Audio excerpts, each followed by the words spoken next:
lessons clear around the world. The teacher's here, training strong from screen to soul. With every clip, we reach the goal. Peaceful minds and lessons clear around the world. The teacher's here, training strong from screen to soul. With every clip, we reach the goal. One love, one stream, we share and grow. Mike and Stu, you already know. Jo Gakonga brings the flow. Video teaching, let it go slow.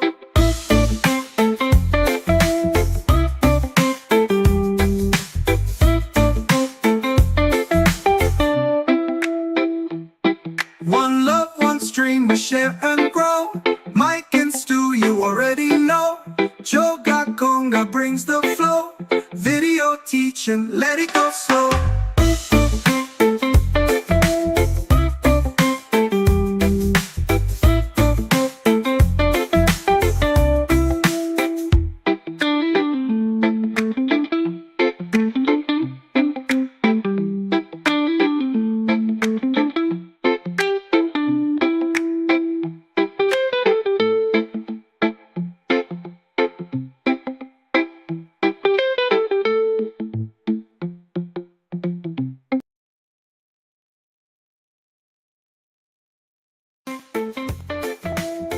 Welcome everyone for the early birds. Just saying a little hello to all of you. We're gonna start the live in a moment. Thank you for being here. Feel free to leave your questions. Today we're gonna be talking about if you're a trainer, a teacher trainer. You know that video is a very useful tool. And today our special guest is Jo Gakonga, and she's a 30 years experienced CELTA teacher. So she's gonna share her tips, her tricks, so that if you want to improve in this field, you are very welcome. And very soon, for tomorrow, is going to be Mother's Day. And I wish all the mother in this world, and I'm thinking of the mother who are having a tough time in the part of the world. I don't want to give names. We don't do that on the ESL live stream. No politics. We're a bunch of teachers, community, helping each other. And really, from the bottom of my heart, I know there are some moms who are really in difficulties. They have a lot of losts. And, great support to all these women who are giving the best to raise their child. And you see what's writing here. We need books, not bombs. That's the ESL live stream. Thank you, everyone. If you need help with your class for Mother's Day, maybe it's tomorrow, so maybe you're going to have class. I know that in China, many of you have class during this time. So if you're in a training center, so I get a little gift to you. You might seen that video already, but yeah, just sharing some stuff for you. Blended learning, a mix of classroom, activities like sandwich writings, and as well as good warm-ups that you can use in your class. I just leave you with that little video, and we're going to go live on the ESL live stream in a moment. Cheers, guys. Happy Mother's Day.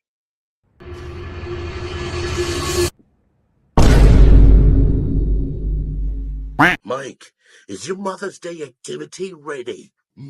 Mother's Day? When? Tomorrow, Mike. Yeah, I'm ready. I gotta warm up Jan to start the class with fun. And what about writing activity? A sandwich of love for Mom. Paragraph sandwich. And a printable cards for kids to color and give to Mom. I got interactive games with Kahoot so that they can practice listening. And I got word wall where they can match the vocabulary. How much is it? It's free. Where did you get that? Right here on Mike's Home ESL. Everything you need. Warm-up, games, writing cards, zero prep. Just download it and teach. Happy Mother's Day.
Wow. Hey, how's it going?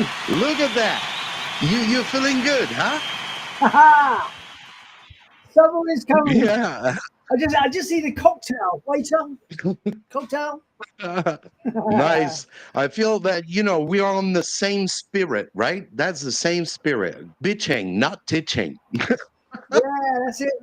Beach vibes.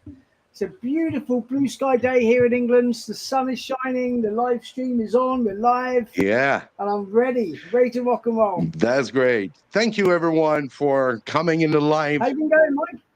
Yes, we are. I'm doing good and doing good. It's quite hot in here. We had a lot of hail. We had a bad weather. But now it's starting to be good. The sun is back. Just saying hello in the chat. Thank you if you're following from TikTok. We are live on TikTok, Instagram, YouTube, and Facebook. And saying hello. Is that Rage Against the Machine? No, it's not Rage, but it's there are I can't remember where I get that song.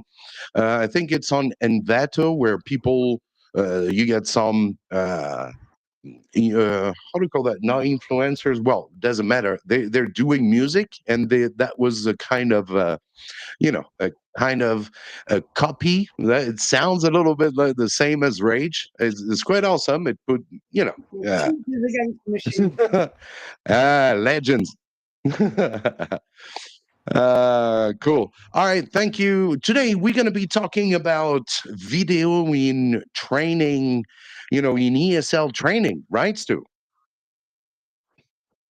Yeah, like it's like when we did our training back in the day, it was face to face. It was from textbooks, and if you think about any other area of learning or training or knowledge, TikTok, YouTube, it's all video, right? It's engagement. Exactly. People like to just sit down and watch something on video. You can remember it much more readily. So it only makes sense that good ESL training can be done by video too, right? It does completely. And today we're going to be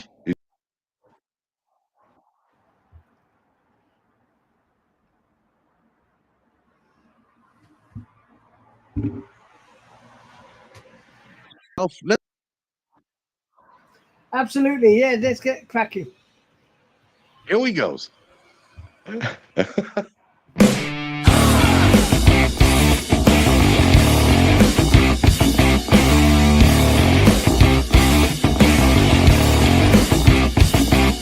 now, let's welcome today's guest, Jo Gakonga.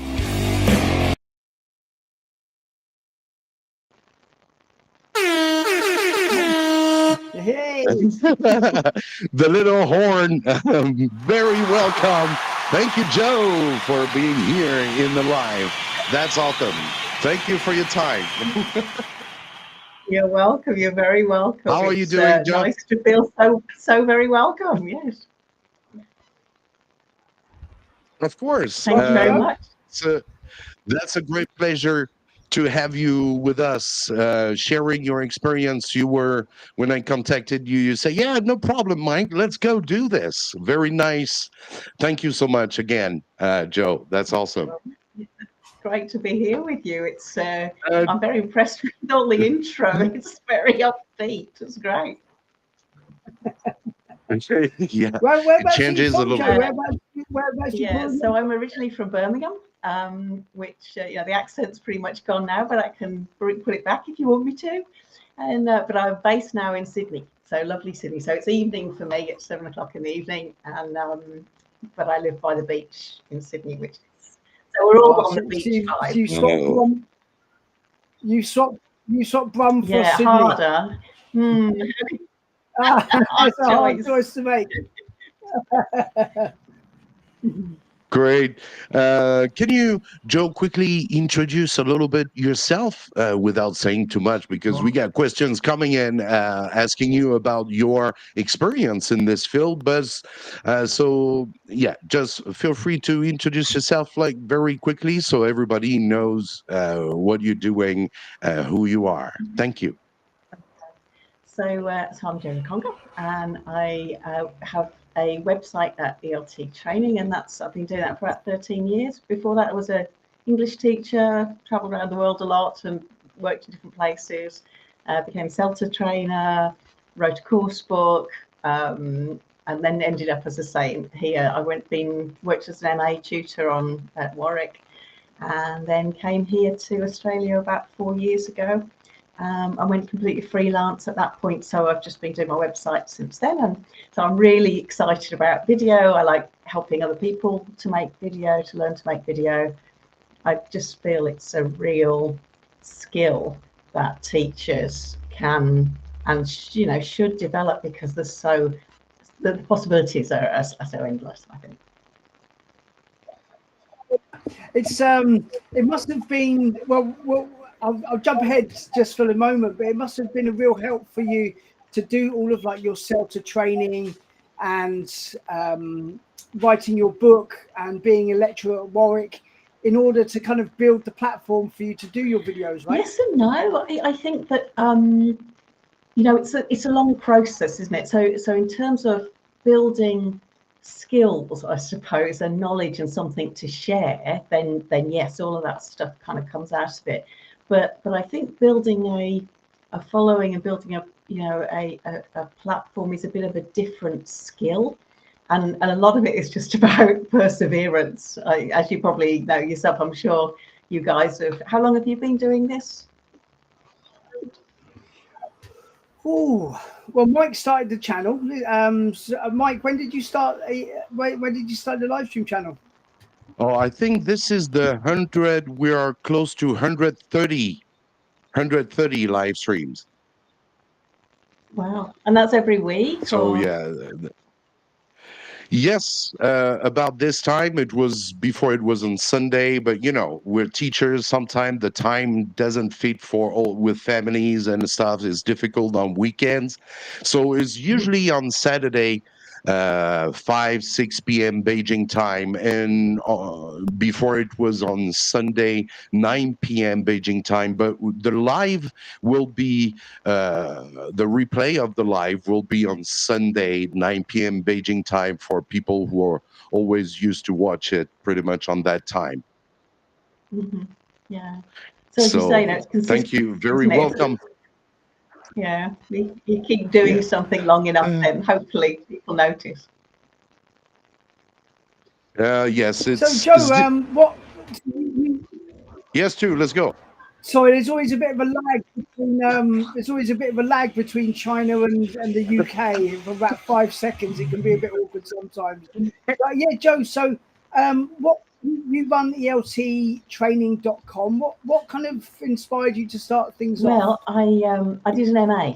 So that's what started it, and I got interested in technology. And the main thing was that I was working as a CELTA trainer in a college, and what we found is that a lot of people would come to want to train to be English teachers, and very often English was their first language, but they didn't know what an article was, or a preposition, or what the present perfect was. And I think that's really normal, because like in lots of countries, you're taught, France or Germany or the Czech Republic, whatever, you're taught the grammar of your own language. But in England, we really aren't. A little bit now in primary school, but not that much. And I certainly wasn't taught it. So, you get all these people who are coming in and wanted to teach training, but didn't know how to explain the language to learners. So they could say, that's not right, and that's right, but they couldn't explain why. And so, and they didn't have the terminology. So I wanted to make a course that was, that would teach them grammar. Yeah, would teach grammar to English-speaking people. So people who already knew the language, they just didn't know there were names for the grammatical terminology. And I wanted to make this, I started making this, thinking about doing this, and I thought I wanted to do it live. Couldn't do it in the college where I was working because you couldn't get enough people in to do it. And then I thought, well, I'll do it online and do it live online. And that was funny, because I used it as my, for my dissertation. I used that as a research point for my dissertation. And I had this free grammar course. We'll go live every week. We'll do it. And I got 120 people signed up for this thing. It was free, 120 people signed up. How many people do you think came to class every week? Go on, guess. No idea. Yeah, maybe half. Wow. 4. 40. Wow. Maybe 5, 6. Just nobody. And how come? I don't know. And so at that point, see, before that, I was thinking the best way to learn is in a group, talking about things. I had a really sort of that idea of learning. And then it suddenly occurred to me that actually, for some things, not everything, but for some things, some information-based things, actually video works really, really well. And so I started to make videos, and more people watched the videos than came to the live classes. So I thought, well, that's the way to go. And then I made a grammar course, and then over time I've made other courses as I've gone along. So that's kind of how it all started up. Yeah, I can really, that really resonates with me. When I started doing my own TESOL training, I didn't know any of the terms either. And you get thrown in at the deep end. And just because you're a native speaker and you can speak the language perfectly, when it comes to the terms and the terminology and how to teach grammar, you're at such a disadvantage to non-native speakers who have actually learned the language, these technical terms themselves, and they can explain grammar. Because they've learned it. So much my experience. Yeah. And I mean, people like, for example, with articles, and the, and you go with, so as a native speaker, you go, well, that's not very difficult. They're just 2 tiny little words. How difficult can it be? And the answer is very, very difficult. So it's that's the sort of thing I think that really helps if you know what's going to be problematic and how to explain it to people. Very cool. Great. Thank you. I got another question, which is over the years, how have you seen the needs of ESL teachers evolved, and especially when it comes to training and support? Yeah, that's an interesting one. I mean, I think, everything changes and everything stays the same to some extent, so a lot of things aren't different in a much more online world. I mean, COVID, of course, was huge. That made such a difference with everything going from, all the CELTA training was only face-to-face pretty much. And then and Cambridge had been saying for years, no, we can't do an online version. And suddenly 2020 hit and everything's online, and suddenly we can do an online version, and it does work, and it is okay, and it does provide the same skills in a slightly different way, but it does.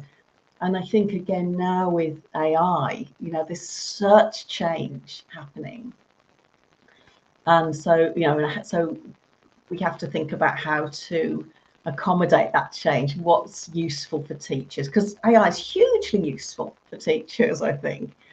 And it will continue to change. I mean, I think there are big changes continuing.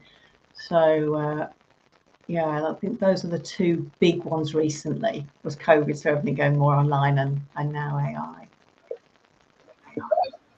How did CELTA do it? Because before CELTA, one of the big things with CELTA is it had 6 hours of assessed teaching practice.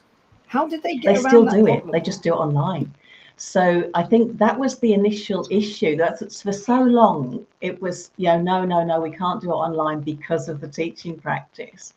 And suddenly, they were forced into a situation of, well, it's going to die unless we do something about it.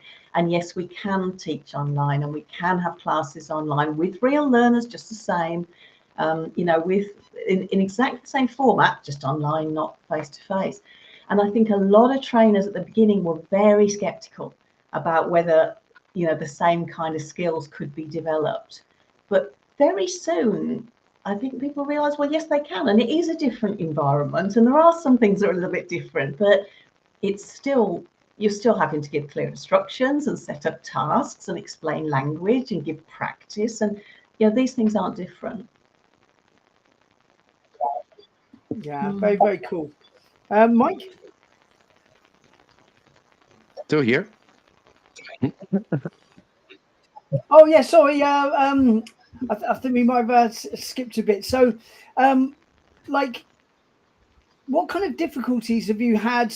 Like, have you had any kind of like feedback from teachers saying that they kind of need any extra support with the videos, not being face to face? So I guess it's a bit. Do you mean sort of with CELTA or with video more? Because obviously we're sort of the two kind of.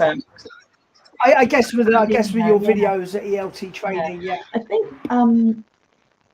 I think that you have to see video as somewhere between having a live person with you and having and reading something from a book. So I mean, it's somewhere in the middle of those two things, because obviously it is a one-way street. You're listening to somebody who's giving you information in the same way that you're reading a book and getting information, but it does feel a lot more personal. So I think that the feedback I get from a lot of people is, I really felt like I knew you. Yeah. I like people come to me at conferences, say, I really feel like I know you. And it's because they maybe spent hours with me chatting onto them. And it does feel personal.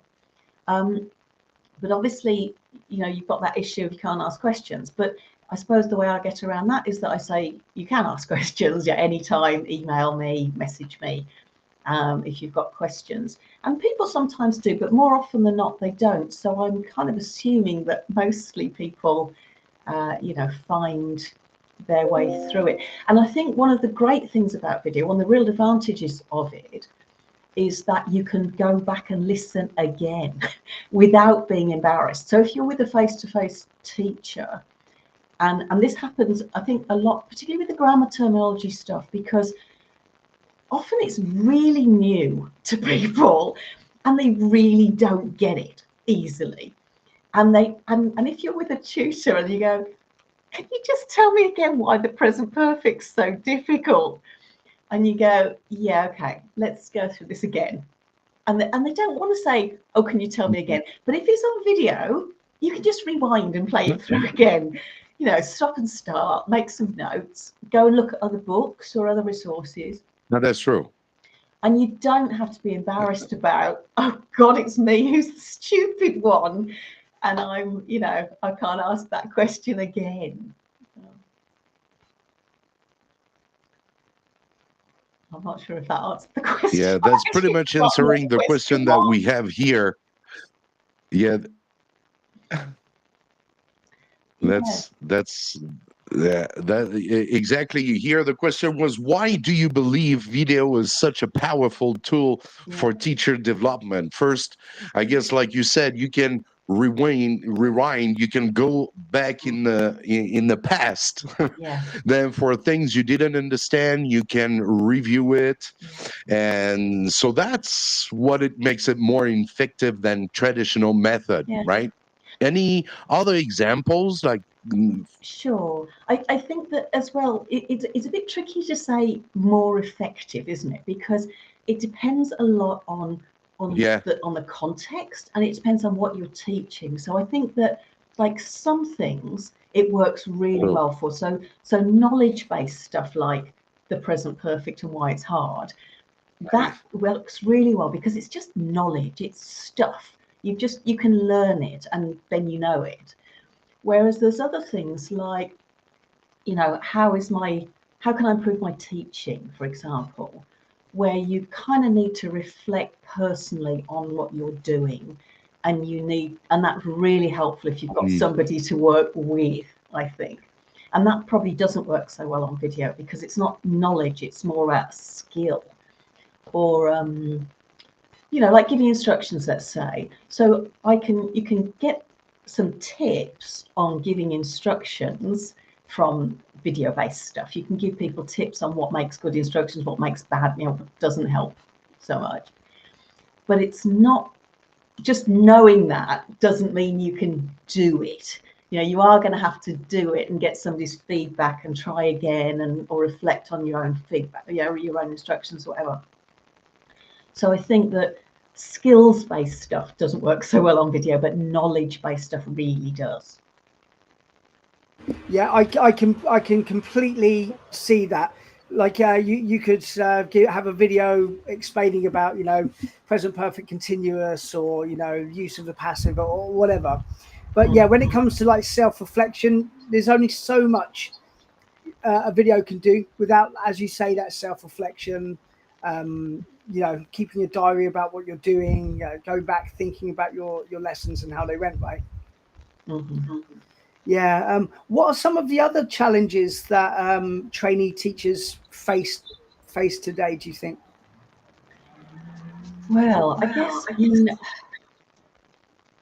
perhaps sort of the technology is a huge benefit, but also it's a bit of a stick to beat people with to some extent. You know, maybe there's that idea of having to keep up with stuff, and, you know, are you falling behind if you're not using, you know, the technology that people expect? And sometimes technology in class is really useful, and so outside of class I think it's hugely useful.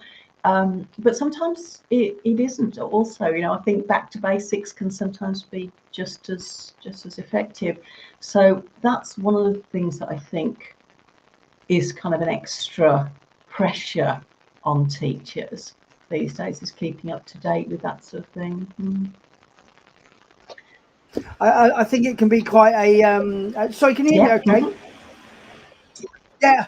Do you know what it is? The vote's just here, and every time you're speaking, I'm pressing mute myself, okay. And then I can't remember if I press mute or not. No, I can hear you. I can hear you fine. Cool.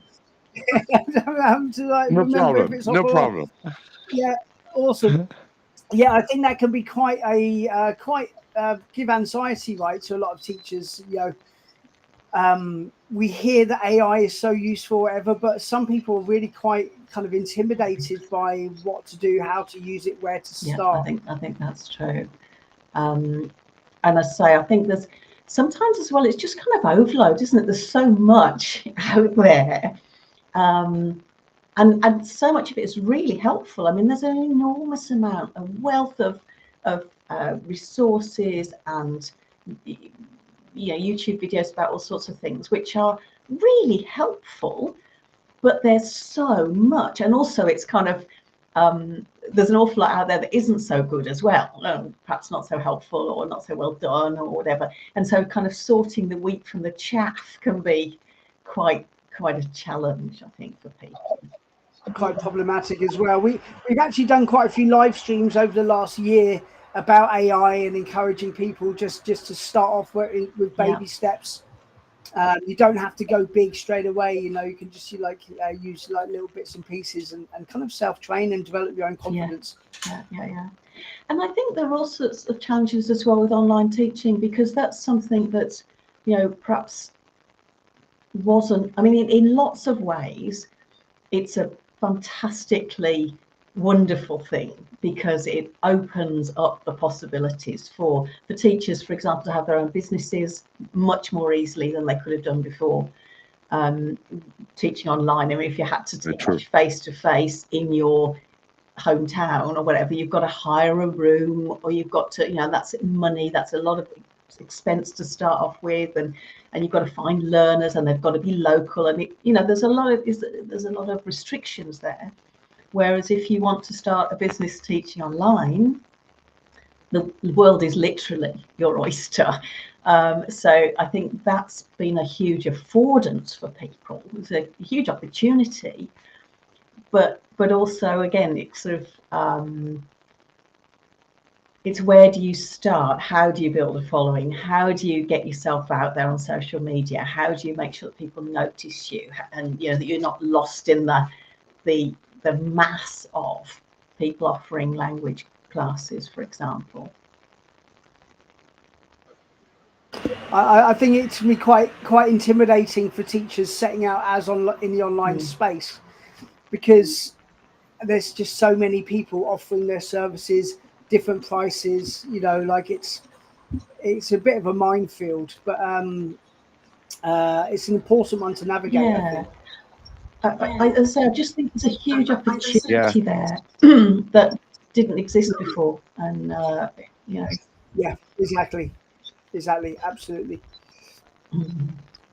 Yeah, talking about intimidation, we got that question here. Many teachers feel intimidated by the idea of being on camera, right? What advice would you give to teachers who want to start making videos but feel camera shy or unsure about the tech? yeah, I think that this really feeds into what we were just talking about. So yeah, that idea of being, you Yes. know, starting your own business, or even if that's on the side, you know, I work in a school, but I'm going to try and do a bit on the side. I'm going to make my own business, as I've done. And I realized a few years ago that I could help people. So I've also got a course that helps people to develop this confidence and also editing skills and that sort of thing.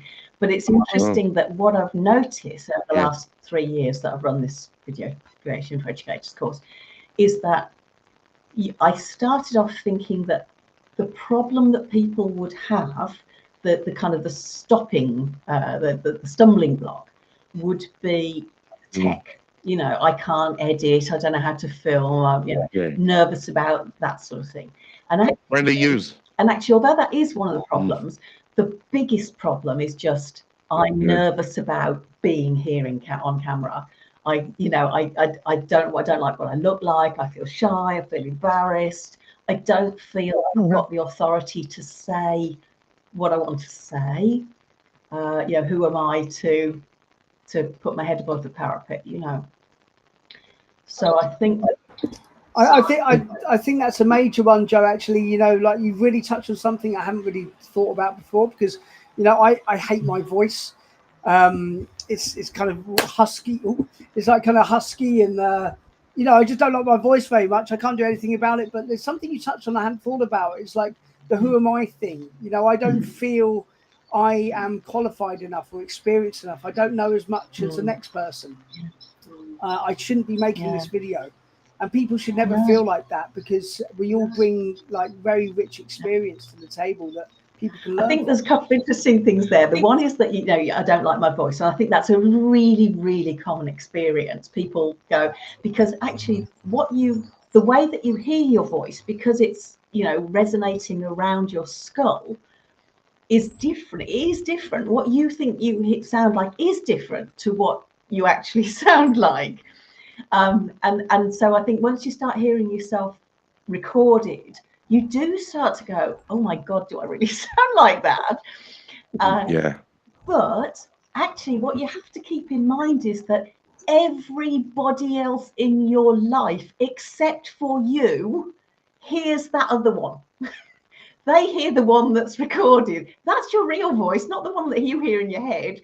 The real one's the one you don't like.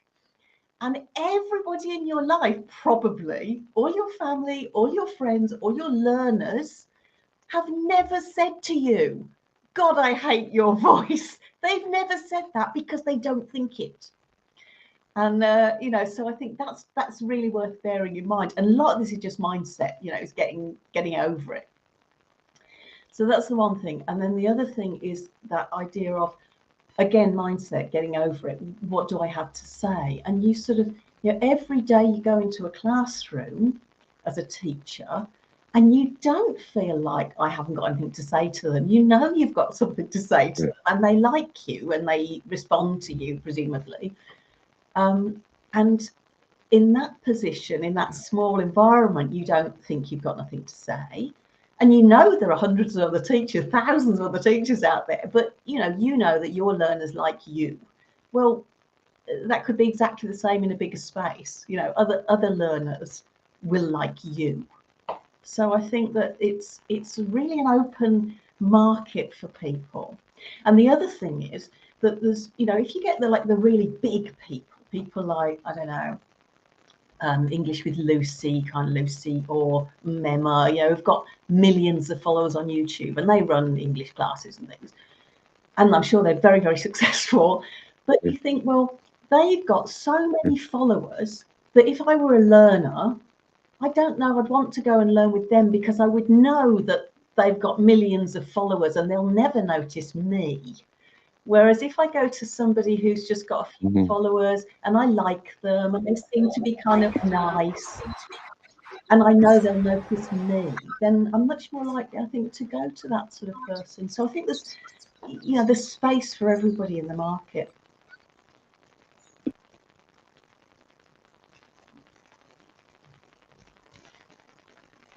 Oh, now you're muted. Okay, it's good now. Yeah. No, that's an amazing point, because all of these teachers, all of these channels that have like millions of followers or whatever, they're not going to be able to give the individual attention that people deserve. So that's totally right. By going with someone with, you know, a few hundred or whatever, you're actually going to get a really much better service. I think that's probably true. And I think what the beauty of video, I mean, what I see for this kind of purpose for video is that, so for online courses, they're much more personable than books, I think. So, I mean, it's not to say the books aren't useful, they are useful, but they've got a slightly different purpose. And, you know, you've got that sort of more personal feeling from an online course. And then from the point of view of like promoting yourself, I think that, you know, if you've just got an image of yourself and some text, that's okay. But if you've got a video of yourself, however slightly awkward or whatever it looks, people get a feeling of you. They get a real feeling of who you are and what you're like, much more so. Exactly. That's pretty much being self-confident. Be yourself, right? Yeah. Be yourself. Don't be that shy, because it's the same for me. You know, my problem with me is that I don't like to look at myself, to watch myself, you know, especially when you get the upper, you know, how does that, my front is going backward. So yeah, not much here coming up on my, you know. So, well, the thing is, we have to be confident. Do what you want to do. If you really want to go up there and show and you know, do online ESL training, just go for it. People are not here to look at you for, you're not selling makeups or you're not selling clothes. You are knowledge, and you're selling knowledge, and it's not about your appearance. And of course, we are old people, which makes it more real, right? Like, especially like this live as well. It's real because we have sometimes lagging, you know, it's not all, but it's real. We're here trying to help each other. And, you know, starting this live stream, I was very shy at the beginning, of course. And people in the chat will make you feel good. You know, they will. That's the human relation in here, which is also nice, and support you all the different viewers that come every weeks on the live stream. They say, yeah, let's go on, guys. They support us, even if it's 1, 2, or 3. It doesn't matter. Today it's 1, 2, or 3, but you know, they next time is going to be maybe 10 or 20, and that's not, you know, that's not a big deal. Do what you like, the way you like it, using your own experience, right? And if you don't like your voice, you don't like your appearance, it doesn't matter, because someone else is going to like it. So, I mean, the appearance thing, I think, again, yeah, for the first 4 years that I made that's video, pretty much it. And yes, so we're going to go. I'm sure I'm lagging because I can see when I finish to talk, you guys not saying anything. So, yeah. So, are you, yeah? So I think the thing about, you know, what your appearance is, it's the same as your voice, you know. Yes, let's go with the next question. In your opinion, what role can video play in peer support? It's always like this, Joe. Like me, there's like about a 6-second lag between me and the guest. It's perfect. So Joe, we are like synced, and Mike's like about in the Stone Age. Hey, Mike, that's what you're going to do. We've invented the car. But there is one other thing that, before we sort of leave that thing about the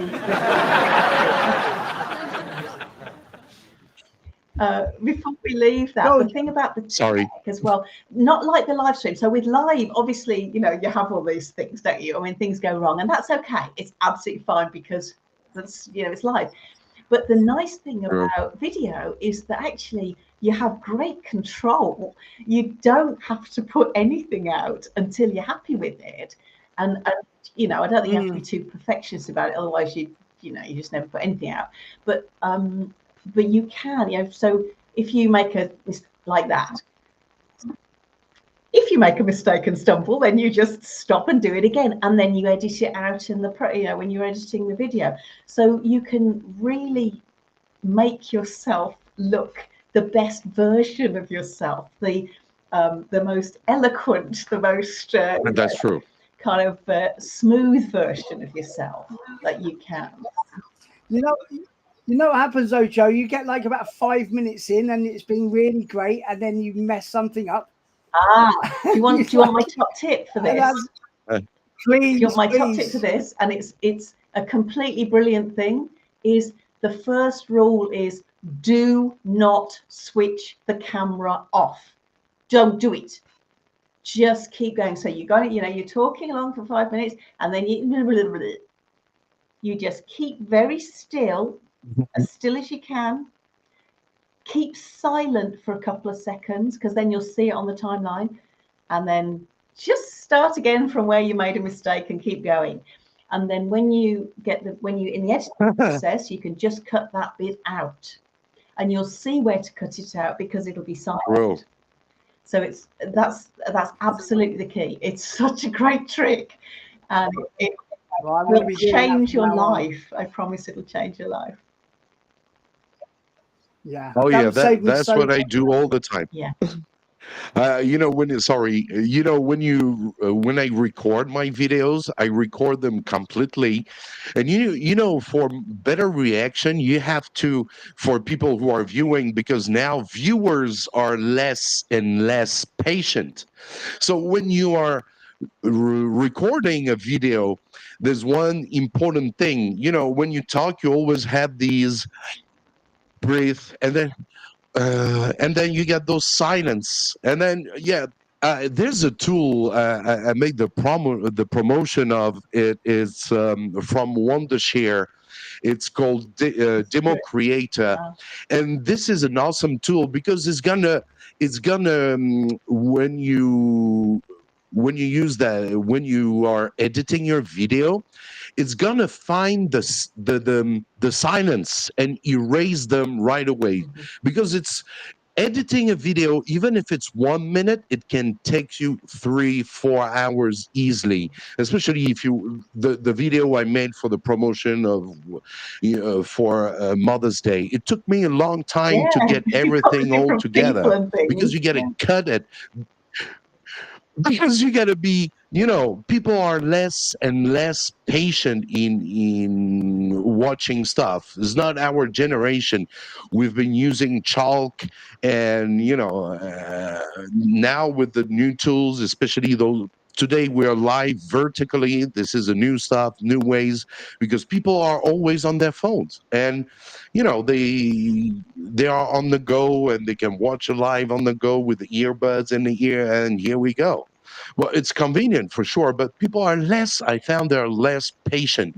Before doing YouTube videos, even if it's for training, it's pretty much the same. You got to attract the attention. You got to engage people. Before, when I was started YouTube, you had to introduce yourself, welcome, and all stuff. Today, no more. Is just go right away into the subject of what you're going to be doing, what you're going to be, I mean, what is the topic of the video? Introduce the topic right away, and then, you know, hooks. That's what is very famous. The hooks on video editing is very important. So I think it's definitely changing, and faster than every day is changing. I mean, it's incredible. I think you're right about people's expectations. You know, what people, you know, people are, you say, less patient, and I think That's the lagging. Expectations, because obviously more and more people are making video. People are seeing more and more really professional looking video on YouTube and TikTok and Instagram and everywhere else. And so that becomes the norm, and it's also very easy to do. I mean, it takes time, as you alluded to. You know, it's not generally a quick process, but it is very possible to do, you know, in your bedroom or whatever. So I think that's again something that's a real leveler. It's meant that anybody pretty much with a smartphone can produce pretty high quality video with very little tools and very little expense. It is true. You don't need. No, that's it. We had a guest a couple of months ago. She is an expert in. She does her own podcast, and she was saying that basically you can just start. A phone. Just a phone. You don't need anything else. It's so good today. You don't need all of this expensive equipment and microphones. You know, microphones can come later, but again, they're quite cheap these days. So you can just start off with a phone and something that you're passionate about and talk about it and share it. And actually that brings on the sharing thing brings us on to the next question about like community and professional learning networks and environments and like kind of peer support. So in your opinion, what role can video play in peer support and professional learning communities among teachers? That's an interesting one, because to be honest, I think that's where video doesn't have such a great role. You know, I mean, as I said before, my personal opinion is that it works really well for individual learning. It works really well for knowledge-based learning. It doesn't work so well for skills-based stuff, and it doesn't work so well for building a support community. I mean, there are communities that you can build around those things. So, for example, I've got 2 Facebook groups that I have for courses that I run. One's the video creation course, and the other one's for teachers. It's called The Next Step.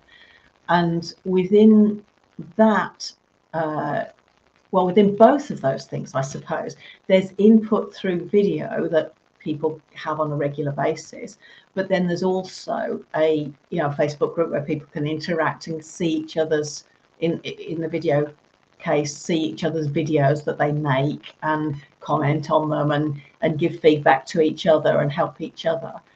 So I think that, to be honest, it's something that can work in tandem with groups and what have you, and it's good for sharing information. It's good for sharing how to do kind of things, but it's not easy, I think, to see how it would really of itself form a community. I mean, am I missing something? Are you thinking of something?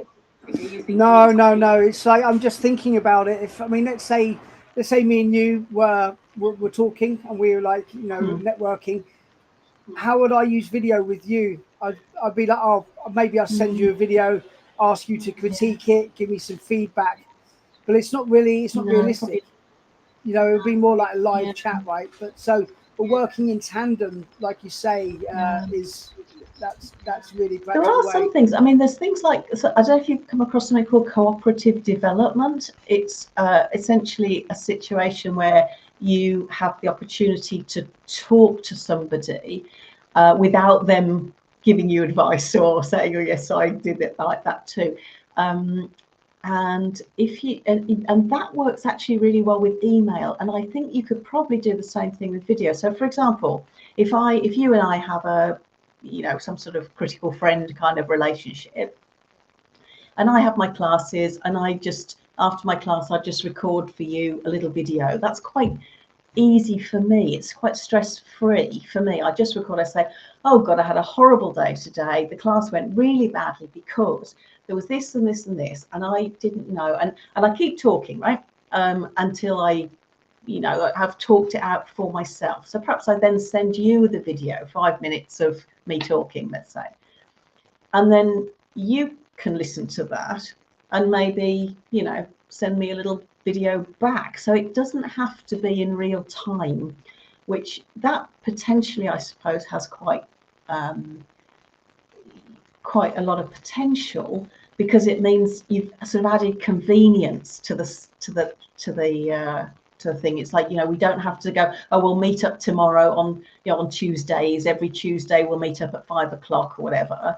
And then you go, oh, well, this Tuesday I can't do it, or next, it's just when you've got time, you can send me some, what you think, or what you will have in your lesson or whatever, But I think having to articulate what you feel about your lessons to somebody helps. I think it's accountability, I suppose, isn't it? And we talked before about, absolutely mentioned before, about writing a journal, which I've never managed to do in my entire teaching career, because I just couldn't. I can see it's useful, and I can see how it would be useful for some people, but it just wouldn't. It's not my thing, But I can see how I'm just going to send you a little reflection on what my lesson was like every week. That could work. Yeah. Yeah. Yeah, well, I'm a TESOL trainer myself, Jo, and I always advocate self-reflection. Attempting to keep a diary, reflective diary. I'm not saying it's a bad thing at all. I just couldn't do it. I think though, Jo, you've been teaching for 30 years. You reflected, I'm sure, internally a lot. There's not such a need for you to write it down, although I'm sure it'd still be beneficial. But as a new teacher, within the first or second year, it's definitely, essential. I think it's really helpful. And the other thing is, with writing it down, is that you can see the patterns. If you look back, you can see patterns a lot more than if you just think about it. And the other thing in terms of reflection, and I suppose this is sort of not necessarily video, but certainly recording yourself, is that my PhD was all about developing mentoring skills. That was all about, when people were having feedback conversations, recording them, because what you think you said is very often not at all what you said. And I think and it's the same within the classroom. So if you can record even a short amount of your class time, 15 minutes or something of your class time, it's very interesting to go back and actually listen to how much you talked and they didn't, for example, So I think that, again, those sort of recording techniques, it doesn't have to be video, it could just be audio, are very helpful for reflection. So evidence-based reflection. Brilliant. Yeah, fantastic. Mike? We got a question. Do you have some tools that you usually use that you would recommend to teachers for the ones who are getting started with video content creation? Yeah. Any tools or platform recommendation? That's the easiest tool. That's really all you need is a smartphone. Really, I have now over there a camera, but I've really only bought a DSLR camera in the last 6 months. I think I bought it. I always use my iPhone to record everything. So most of the, in fact, all of the courses on my site were recorded with an iPhone. And I think that, and also you've got to remember that, to be honest, the quality of the camera on an iPhone is really good, and two, most people, as you said, are going to be watching it on a small screen. So the difference in quality that you get between a proper camera and even just a webcam is, you're not going to notice it when you're on a small screen. Yeah, to be honest, I've got a really fancy a camera, and it confuses me. I don't know which function to which, really, and I've just sent just using the phone and dust. So I think in terms of equipment, really that's all you need. I use CapCut to edit my videos, and I teach people how to use that. It used to be free. It's not free anymore, but it's very powerful and pretty simple to learn. Before that, I used Camtasia for a long time, and that's a great program too. But as I say, I'm kind of I've been converted to CapCut. I do really like it. So that's really all you need. You can use that on your phone. in fact, you could just use very simple. If you've got a Mac or whatever, you can use iMovie. Or even Canva. Canva's great for putting simple videos together. Oh yeah. So there's all sorts of things that are thumbnails, free, or at least very low cost, very affordable, and you can make stuff. Exactly. Yeah. CapCut also has something very useful, because when you are training, when you are recording this video, you need that teleprompter. So on CapCut you have this too. So you keep. Yeah. I've got another You don't teleprompter forget app that I use actually. I don't use the one on. Yes. I use this one. It's called CapCut.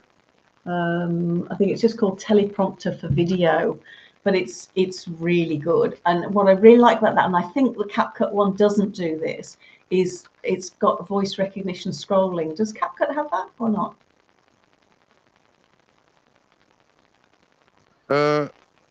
I think it has. Yes. So when I you're use talking, that one. that might be the got. same for teleprompter. The same one that I've got. Yep. I Yeah, really like it's better than the CapCut one. I really like that one a lot. And so that's as I say, largely because of the voice recognition scrolling. So it makes it really easy. You don't have to go at the same speed as it's not always going up the screen, and you're going, oh, we'll still go a bit faster. So I really like that one. It happens. That's true. I'm going to have to get into these. I've only seen an advert for teleprompting apps. I've never used one. I always try to remember what I'm going to say and then try and hit it in one go and mess up and have to start again. That's my life, basically. Game changer. Yeah, real game changer is teleprompter. Yeah. So what's it called? That one's called teleprompter for video, I think. It's on the App Store. You can use it for. I'll send it to you. I get the same. Yeah. Don't worry. That's the icon, and it's for. It works Android and iPhone, I think. There are some things I think there are some things like the voice scroll I think doesn't work on Android but does work on iPhone. So there are a couple of differences, but it's because once you script something, you can. I mean, for example, I say so a lot, an awful lot when I'm teaching. It's so bloody blah blah blah blah blah. So bloody blah blah. So it's one of those really irritating tics. And once you know you do it, it's really hard to stop noticing it. And when you're on video, then you really notice that you do it, and it's hard to stop.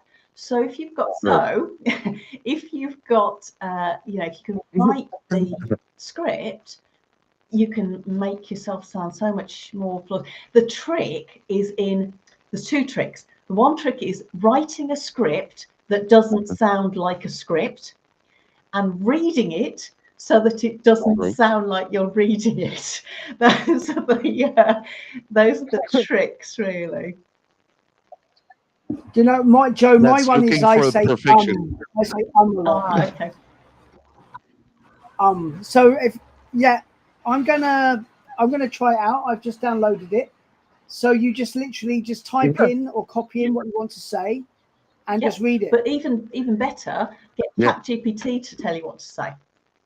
Say, I want a video script for blah, blah, blah. It will give it to you, and you can say, well, actually, that doesn't sound like me. And you can upload for it some example video scripts so that it knows what you sound like, and it can make it sound more like you. And then you can obviously tweak it yourself. And then that app will also, I use Dropbox. So that app, but you can also load it up from Google Docs or from Dropbox or from all sorts of apps. So it's really great. And then you've got the script there and you can, off you go. It's great. It's really good. Awesome. Well, that brings us to our final question. So what do you think is the future for ESL training? And what role does video have in that? I think that do you know what? I think you can, it's putting your finger in the air at the moment. There's so much. To be perfectly honest with you, I think language teaching is dead in the water. Because machine translation will make it irrelevant. And so I think that I'm old enough. I'm nearly 60. I'm old enough that I think it'll see me out to retirement.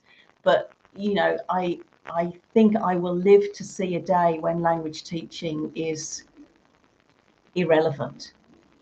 And I don't think that day's. I don't think I'm going to be very old either. I think I'll see that.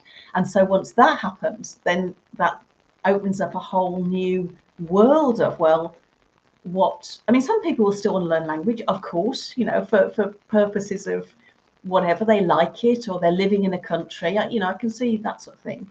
But for the majority of people who learn languages, I think, their translation machine, or the little thing they put in their ear, their Babel fish, will do the job. I'll speak English and you'll hear Chinese, and you'll speak Chinese and I'll hear English. It's nearly that good already. Or even with the glasses, exactly. The Meta glasses. Yeah. These ones are going to translate right away. Right. And you see it, you're going to read it. Right. So it's already there. Exactly. That's terrible. And so what's going to happen? So people will go, well, why would I bother? And that's a terrible. Maybe that's a terrible thing. Maybe it's a wonderful thing. Maybe it means the whole world is suddenly able to understand each other. Maybe that's a great thing. But for language teachers, it might be not such a great thing.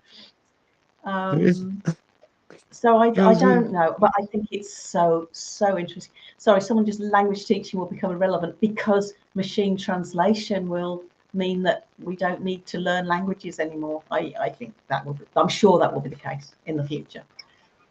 Yeah, Matthew's actually one of my trainees on my TESOL course, so he's probably just logged in going, Why am I doing this? Yeah. I'm sure there'll always be a space for language learning, just because people want to be able to wander freely in a country and speak to locals, and they just enjoy it. But perhaps you're right, maybe there will be less call for it because of technology.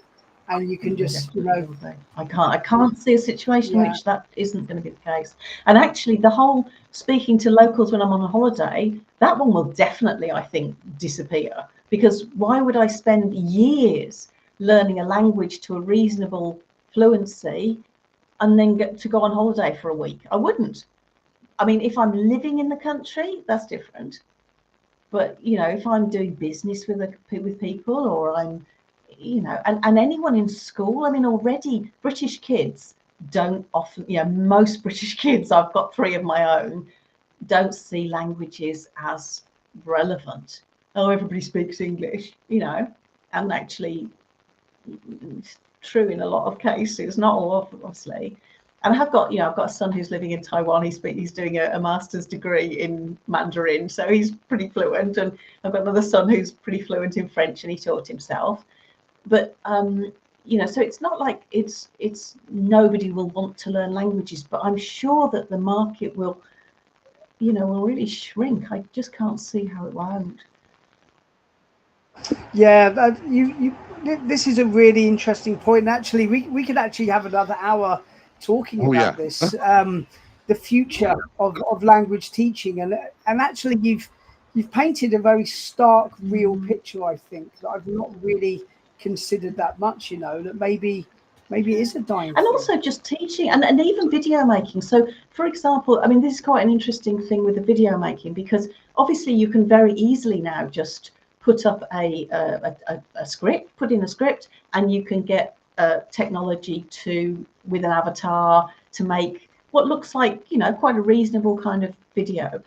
My feeling is that if you've got something which is, for example, if I want to teach you how to use a particular bit of software, then that kind of video works perfectly well.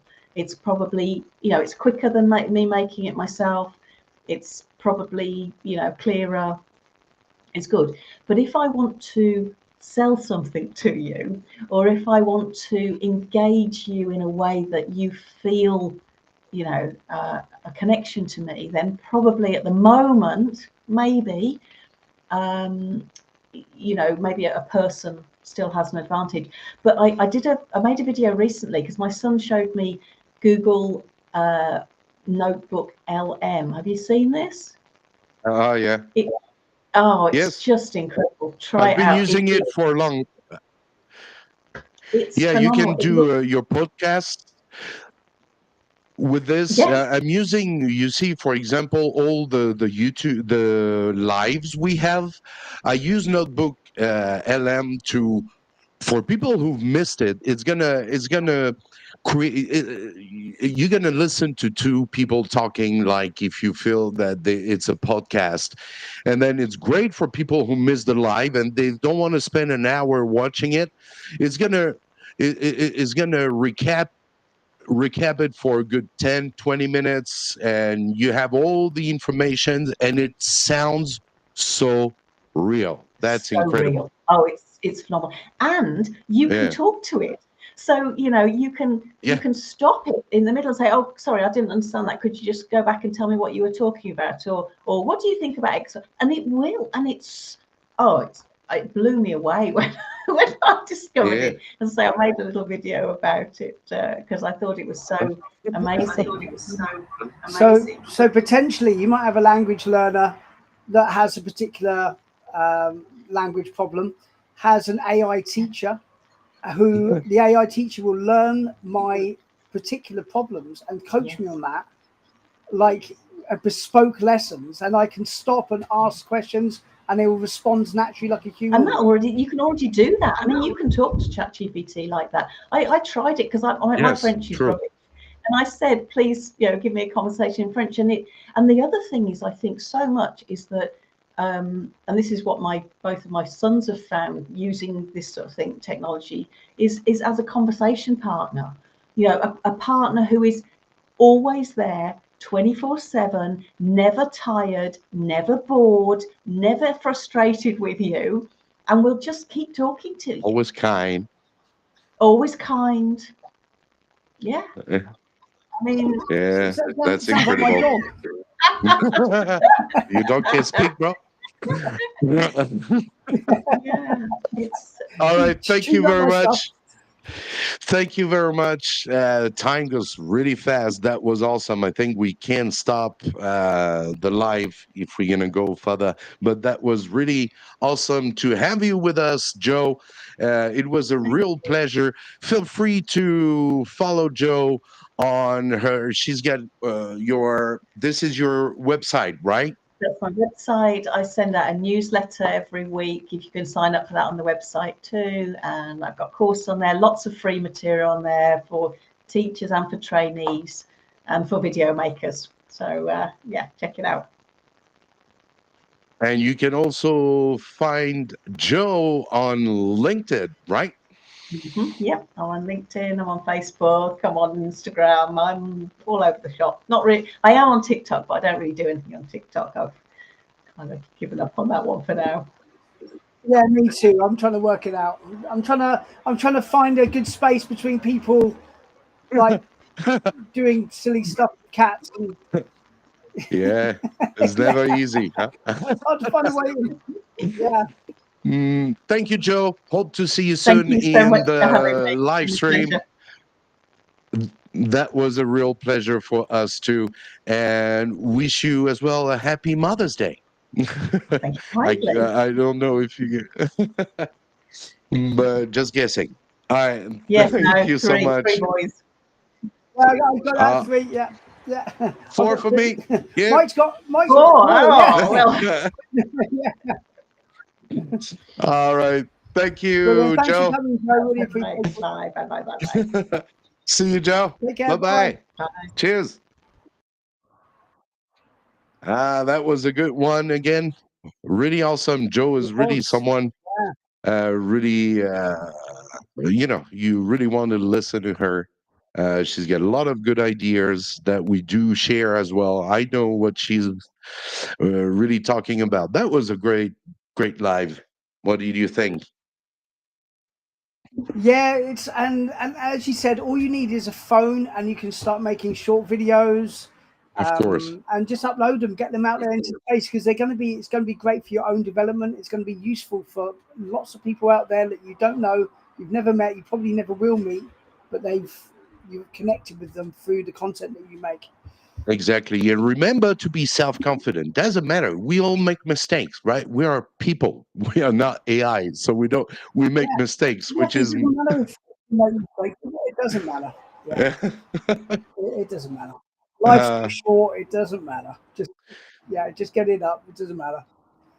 Exactly. Thank you, Stu. Hope you're doing good. I know that's been a very busy week for you and me as well, but hope to get back. It's going to be good. I'm going to go off very shortly.